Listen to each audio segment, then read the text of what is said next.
Olá, pessoal! Sejam muito bem-vindos! Hoje a gente vai mergulhar fundo em um dos cenários mais dramáticos e tempos sensíveis que encaramos na emergência: o acidente vascular encefálico hemorrágico. Para quem está no plantão, seja como emergencista ou como residente, a capacidade de montar um raciocínio clínico, olha, rápido e certeiro diante de um sangramento no cérebro é o que no fim do dia vai ditar o futuro daquele paciente.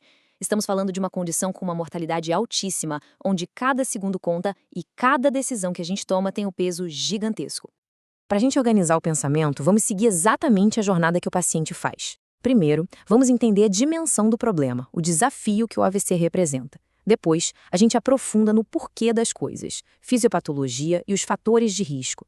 A terceira parte é crucial, o diagnóstico, aquela corrida contra o tempo na sala de tomografia. Na quarta, a gente discute o que fazer, o manejo na emergência, as decisões que salvam vidas. E por último, vamos aprender a prever o futuro do paciente, ou seja, estratificar o prognóstico e ficar de olho nas complicações. Vamos lá? Então, vamos começar pelo começo. Qual é o tamanho do desafio? É fundamental a gente ter essa noção. O AVC hemorrágico não é o tipo mais comum, mas, em compensação, a letalidade dele é desproporcional. E isso o transforma numa das maiores emergências neurológicas que existem. E para a gente ancorar todo esse conhecimento na prática, vamos usar um caso protótipo, daqueles que com certeza todo mundo aqui vai atender um dia no plantão. Imagina a cena.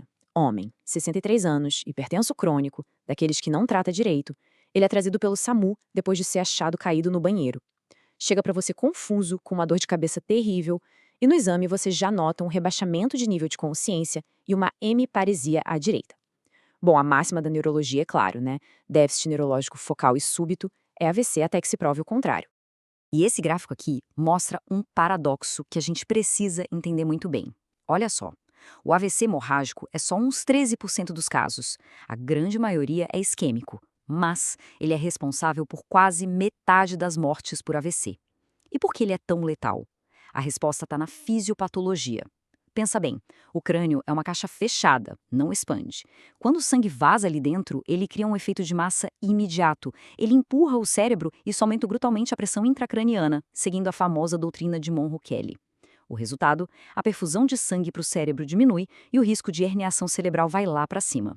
É, literalmente, uma corrida contra essa hipertensão dentro do crânio.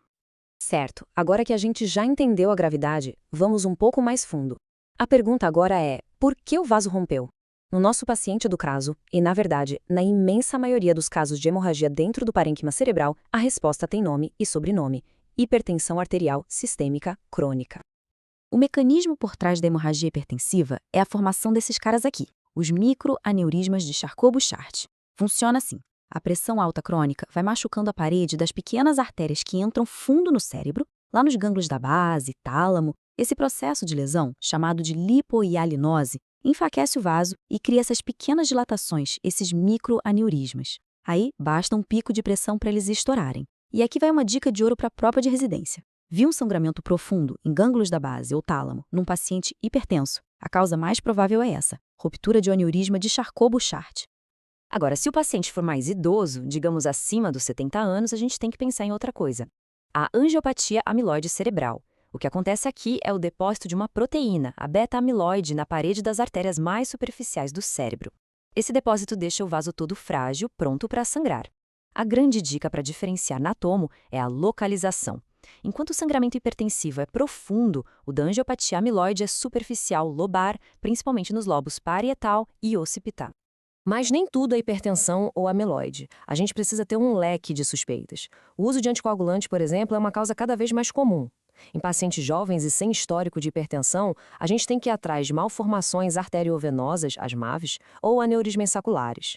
O uso de drogas, como cocaína, também pode causar picos de pressão e romper um vaso. E não podemos esquecer de tumores que sangram ou de pacientes com doença hepática grave que têm problemas de coagulação.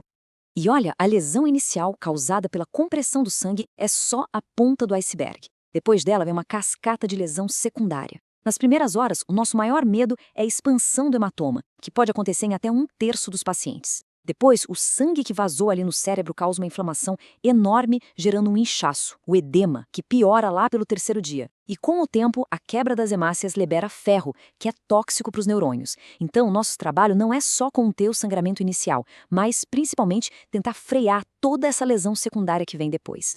Com a fisiopatologia fresca na cabeça, vamos para a parte do diagnóstico. E aqui a regra é simples. Tempo é cérebro.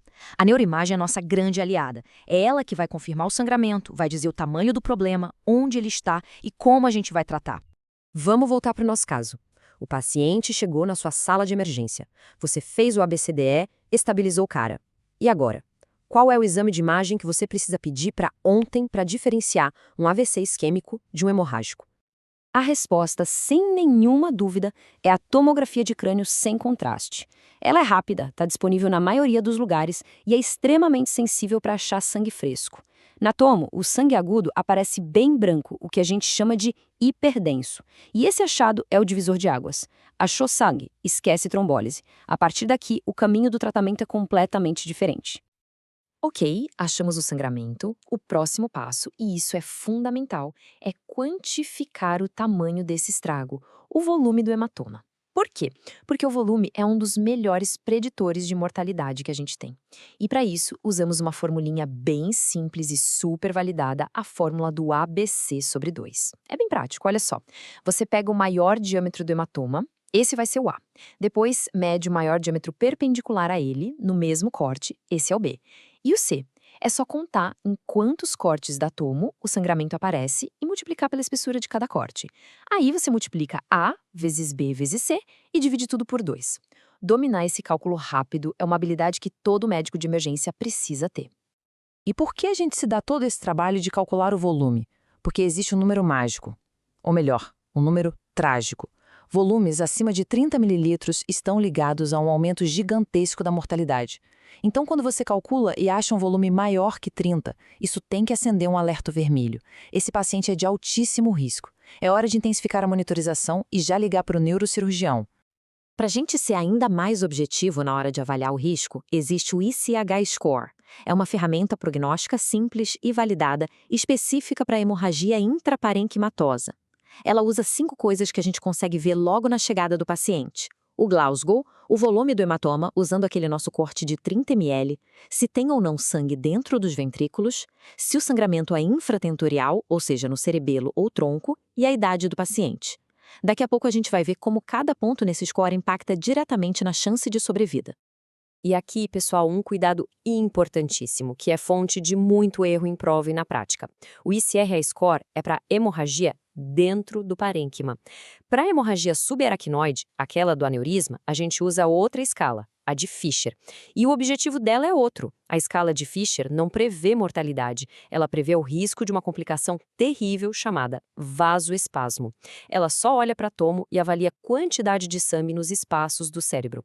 São 2 doenças diferentes, com 2 escalas diferentes, para prever coisas diferentes. Não vamos confundir isso. Certo, diagnóstico feito, risco certificado, agora é a hora da ação. É a fase mais dinâmica, onde nossas decisões na sala de emergência vão realmente fazer a diferença. Os objetivos são claros: parar o crescimento do hematoma e proteger o cérebro daquela cascata de lesão secundária. E aqui chegamos num ponto que é talvez a maior diferença no manejo dos 2 tipos de AVC. Isso cai em prova, isso define conduta no PS. No AVC isquêmico, qual é o mantra? Hipertensão permissiva, certo? A gente deixa a pressão mais alta para tentar salvar aquela área de penumbra. Agora, no AVC hemorrágico, a gente vira a chave 180 graus. A abordagem é o completo oposto. Pensa comigo, se o vaso já rompeu, a pressão alta é o quê? É gasolina no fogo. É o principal fator que faz o hematoma crescer.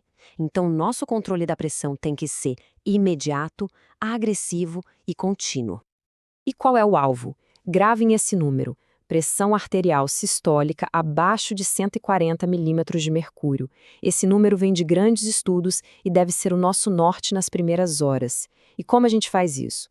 Com medicação na veia, que a gente possa ajustar a dose a todo momento, como nitroprusiato ou labetalol, sempre com o paciente monitorizado. Essa é a intervenção que mais tem chance de impedir que o hematoma aumente. Resumindo, o nosso manejo inicial tem 3 pilares que acontecem ao mesmo tempo. Primeiro, controle agressivo da pressão, com a sistólica abaixo de 140. Segundo, reverter qualquer problema de coagulação. Se o paciente usa varfarina, a gente dá vitamina K e complexo protrombínico. Se usa os novos anticoagulantes, existem os antídotos específicos. E terceiro, manejar a pressão intracraniana. principalmente em pacientes com Glasgow baixo. Isso inclui medidas como elevar a cabeceira, sedar o paciente, usar manitol e, em casos mais graves, até monitorar a pressão diretamente com o catéter. Agora, um detalhe importante. Se a gente está falando de uma hemorragia subaracnoide por ruptura de aneurisma, tratar a causa é uma emergência neurocirúrgica. O maior perigo depois do primeiro sangramento é o ressangramento, que acontece muito nas primeiras 24 horas e tem uma mortalidade altíssima. Por isso, o neurocirurgião precisa fechar aquele aneurisma o mais rápido possível, seja com um clipe, numa cirurgia aberta, ou por dentro do vaso, com a embolização. Muito bem. Por fim, vamos falar de prognóstico e das complicações que podem aparecer depois. Depois que a gente estabilizou o paciente na fase aguda, o que a gente pode esperar e com o que a gente precisa se preocupar nos próximos dias e semanas? Esse gráfico aqui mostra de uma forma bem visual o poder daquele I-SATE score que a gente calculou. A mortalidade em 30 dias sobe de forma assustadora a cada ponto. Um score 0 ou 1, ótimo prognóstico. Um score 2, que talvez fosse do nosso paciente, já joga a mortalidade para 26%. Com o score 4, a mortalidade já passa de 80%. E com 5 ou 6, ela é praticamente 100%. Usar essa ferramenta é essencial, não só para a gente saber a gravidade, mas também para conversar de forma honesta e clara com a família sobre o que esperar. E para a gente fechar e amarrar todos os conceitos, um último caso desafio. Uma paciente de 32 anos, saudável, chega com uma dor de cabeça súbita, a pior da vida dela, e depois desmaia. A tomografia dela é essa aqui, mostrando sangue espalhado e dentro dos ventrículos. E aí, qual o diagnóstico e como a gente classifica isso na escala de Fisher? O diagnóstico é hemorragia subaracnoide aneurismática, a dor de cabeça entrovoada é o sintoma clássico. E a presença de sangue dentro dos ventrículos joga a classificação de Fisher lá para cima, para o grau 4. E o que isso significa? Risco altíssimo de desenvolver vasoespasmo cerebral tardio, que costuma acontecer entre o 4º e o 14º dia. O manejo dela agora vai incluir uma angiografia para achar o aneurisma, o tratamento dele o quanto antes e o uso de nimodipino para prevenir o vasoespasmo. O AVC hemorrágico é, sem dúvida, uma das condições mais desafiadoras que existem, mas uma abordagem sistemática que entende a fisiopatologia e segue as evidências pode sim salvar vidas. Espero que essa nossa discussão tenha sido útil para a sua prática.